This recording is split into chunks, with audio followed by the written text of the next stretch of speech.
SSC 27 ও 28 বছরের শিক্ষার্থী, আজকে আমরা তোমাদের উচ্চতর গণিতের এমন একটা অধ্যায়ের তোমাদেরকে সাজেশন দিব, যেই অধ্যায় থেকে তুমি কিন্তু একটা অধ্যায় পড়লে সর্বনিম্ন 20 মার্কে অ্যান্সার করতে পারবা। বুঝতে পারছো? এই অধ্যায়টা হচ্ছে যে তোমাদের সাধারণ গণিতে যেমন তথ্য উপাত্ত আছে অর্থাৎ পরিসংখ্যান অধ্যায় আছে, তেমনি উচ্চতর গণিতের একটা এরকম ইজি একটা চ্যাপ্টার, সেটা হচ্ছে সম্ভাবনা। বুঝতে পারছো? এই সম্ভাবনা অধ্যায় থেকে তুমি এক ক্লাসে আমি যেই দুইটা তিনটা টপিক সম্পর্কে আলোচনা করব, এই দুইটা তিনটা টপিক থেকেই সৃজনশীল আসবে, এখান থেকে শর্ট কোশ্চেন, এখান থেকে এমসিকিউ। জাস্ট ইমেজিন করো 5টা মিনিট তুমি এই অধ্যায়ের সাজেশনটা ফলো করে এই টপিকগুলো ক্লিয়ার করে তুমি যদি বাসায় প্র্যাকটিস করো, যে কোনো ধরনের সৃজনশীল এমসিকিউ শর্ট কোশ্চেন কিন্তু পাবা। তো দেখো আমাদের এই অধ্যায় থেকে আমাদের গুরুত্বপূর্ণ যে টপিকটা জানলেই, আমাদের জাস্ট সিম্পল কিছু টপিক জানলেই কিন্তু আমাদের পরীক্ষার 20 মার্ক পাওয়া সম্ভব। দেখো আমাদের এই অধ্যায়টা হচ্ছে সম্ভাবনা একটা তত্ত্ব। অর্থাৎ সম্ভাবনা জিনিসটা কি, এটা তো তোমরা পড়ছো।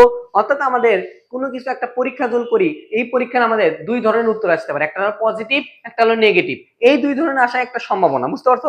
এগুলো তোমরা পড়ছো। তো সম্ভাবনা অধ্যায় থেকে আলোচনা করা আছে ছক্কা আর হচ্ছে আমাদের কিসে বলতে কয়েন সম্পর্কে। সম্ভাবনা যে পরীক্ষাগুলো আছে, এই যে দৈব পরীক্ষা থেকে অ্যান্সার আসবে, তারপর ঘটনা, এই তথ্যগুলো আমাদের যে ঘটনাগুলো আছে, তারপরে এখানে পরস্পর বিচ্ছিন্ন ঘটনার অনুকূল ফলাফল, নমুনা ক্ষেত্র, তারপরে যুক্তি ভিত্তিক আমাদের সম্ভাবনা, অর্থাৎ এই টপিকগুলো ক্লিয়ার থাকলে হচ্ছে। এখন আসো খুবই গুরুত্বপূর্ণ, এখানে যে উদাহরণগুলো আছে এই উদাহরণগুলোর মধ্যে থেকেই আমাদের এমসিকিউ শর্ট কোশ্চেন দেয়। আমাদের কি আছে বলতো, উদাহরণ 2, এখান থেকে তুমি শর্ট কোশ্চেন বা এমসিকিউ দিতেই পারে, কোনো সমস্যা নেই, একদম ইজি। জাস্ট এই যে কয়েন টস করলে হয় হেড স্পিন আর টেল স্পিন, এটা একদম ইজি। উদাহরণ 2 দা দেখবা।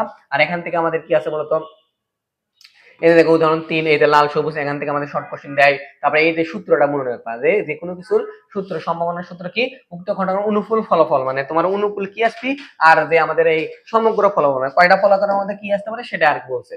তারপরে এখান থেকে দেখো আমাদের কাজ আছে, এই কাজ থেকে তোমার কিন্তু হুবহু শর্ট কোশ্চেন এমসিকিউ চলে আসবে, 100% শিওর থাকো। এখানে যে কাজটা আছে, এই কাজটা যদি একটু বেসিক বুঝে তুমি ক্লিয়ার করো, তাহলে শর্ট কোশ্চেন অথবা এমসিকিউ তুমি একটা না একটা 100% শিওর কমন পাবে বাংলাদেশের যে কোনো স্কুল থেকে। বুঝতে পারছো? তো এরপরে আসো আমাদের সৃজনশীলের জন্য আমাদের এই যে প্রবাবিলিটি ট্রি আঁকাতেই হবে। অর্থাৎ উদাহরণ যে 6টা আছে, উদাহরণ 6 যেরকম করে আঁকা আছে, তোমাদের কিন্তু এরকম করে আঁকান শিখতে হবে। তোমার এইরকম যে কোনো কিছু হয়, 2বার নিক্ষেপ করতে বলবে মুদ্রা, 3বার নিক্ষেপ করতে হবে, ছকের মাধ্যমে আঁকান লাগবে, এটা তোমার গ নাম্বার শিওর। গ নাম্বারে শিওর থাকো, এই অধ্যায়তে সৃজনশীল হলে আমাদের একটা আঁকান হবে। এই যে 6 নাম্বার উদাহরণটা তুমি দেখবা, তাহলে কিন্তু আমাদের উদাহরণ ক্লিয়ার হয়ে যাচ্ছে। এরপর আসো আমাদের এখানেও একটা ছক আঁকাতে বলছে, এই যে 8 নাম্বার, অর্থাৎ তোমার উদাহরণের মধ্যে যেগুলো আঁকাতে বলছে সে এইবার দেখো, হয় তোমার এই যে আমাদের বাস স্টেশন, অর্থাৎ উদাহরণ 9, এই উদাহরণ 9 টাইপের সৃজনশীল দিবি, সিকিউ এর মধ্যে দিবি, না হলে কয়েন টস করার সৃজনশীল দিবি। অর্থাৎ তোমার এই যে ডায়াগ্রামটা, অর্থাৎ আমাদের প্রবাবিলিটি এরকম আমাদের কিন্তু আঁকান শিখতে হবে। বুঝতে পারছো? এই আঁকানোতে আমাদের কিন্তু গ নাম্বার দিবি 4 মানে কনফার্ম, ক নাম্বার যে কোনো কিছু একটা তথ্য সম্পর্কিত দিবি। এখন সেখান থেকে 2টা সৃজনশীল তুমি করবা, তাহলে তুমি কভার হয়ে যাবে। 6 নাম্বার এলে শর্ট কোশ্চেনের জন্য পড়তে পারো, এলে শর্ট কোশ্চেনের জন্য পড়তে পারো। এরপর আসো আমাদের 2টা সৃজনশীল বলতেছি, এই যে এই 3টা সৃজনশীল তুমি যদি পড়ে থাকো, একটা না একটা হুবহু 100% কমন থাকো, এইরকমই জাস্ট আসবে। বুঝতে পারছো? একটা না একটা আসবে। অর্থাৎ এখানে যে অনুশীলনী যে 3টা সৃজনশীল দেওয়া আছে, এই 3টা সৃজনশীলের মধ্যে যদি তুমি এই 3টা সৃজনশীলের বেসিক যদি বুঝে পড়তে পারো, যে কোনো ধরনের সৃজনশীল আসতে কিন্তু পারবা, যে কোনো ধরনের। জাস্ট বেসিক বুঝে 2টা 3টা জিনিস মাথামত থাকে, এত সহজ একটা অধ্যায়। জাস্ট এই 3টা সৃজনশীল তুমি ভালো করে বাসায় প্র্যাকটিস করে দাও, এমসিকিউ পারবা, সব কোশ্চেন পারবা, যে কোনো কিছুই পারবা, সৃজনশীল তোমার বেসিক ক্লিয়ার থাকে। এবার আসলে নমুনা প্রশ্নের তো কোনো বিকল্প নাই। নমুনা প্রশ্নের মধ্যে থেকে আমাদের একটা সৃজনশীল আছে, এই এমন একটা সৃজনশীল, এই অধ্যায়ের সবকিছু একটা সৃজনশীলের মধ্যে আছে, এই সৃজনশীলটাই সমাধান করতে পারবা।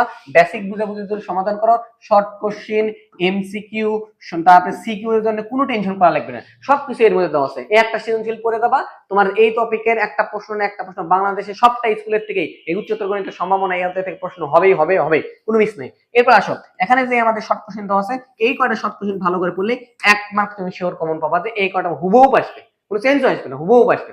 অর্থাৎ এই অধ্যায় এমন একটা অধ্যায়, এই অধ্যায়ের জাস্ট একটা সূত্র আছে, এই একটা সূত্র আর 2টা ঘটনা আছে। একটা হলো কয়েনের কাহিনী আছে, একটা আছে আমাদের কিসের বলতো লুডো খেলার কাহিনী আছে, আর একটা কি আছে স্টেশন, বাস স্টেশন বা ট্রেন রেল স্টেশনের কাহিনী আছে। এই 4টা কাহিনী সম্পর্কে তুমি যদি একটু বেসিক ক্লিয়ার থাকে, তাহলে সম্ভাবনা তো অধ্যায় তুমি পারবা। বুঝতে পারছো? আশা করি যে 3টে 4টা ম্যাথ একে দিলাম, এই 3টে 4টা ম্যাথ বেসিক বুঝে ক্লিয়ার করো, এই অধ্যায় থেকে শিওরলি তুমি 20 মার্ক কিন্তু পরীক্ষায় কমন পেতে পারো। আশা করি বুঝতে পারছো। তো তোমরা যদি আমাদের বেসিক টু অ্যাডভান্স ভর্তি হতে চাও, ডিসক্রিপশনে দেওয়া নম্বরে যোগাযোগ করবা। আশা করি বুঝতে পারছো। আসসালামু আলাইকুম।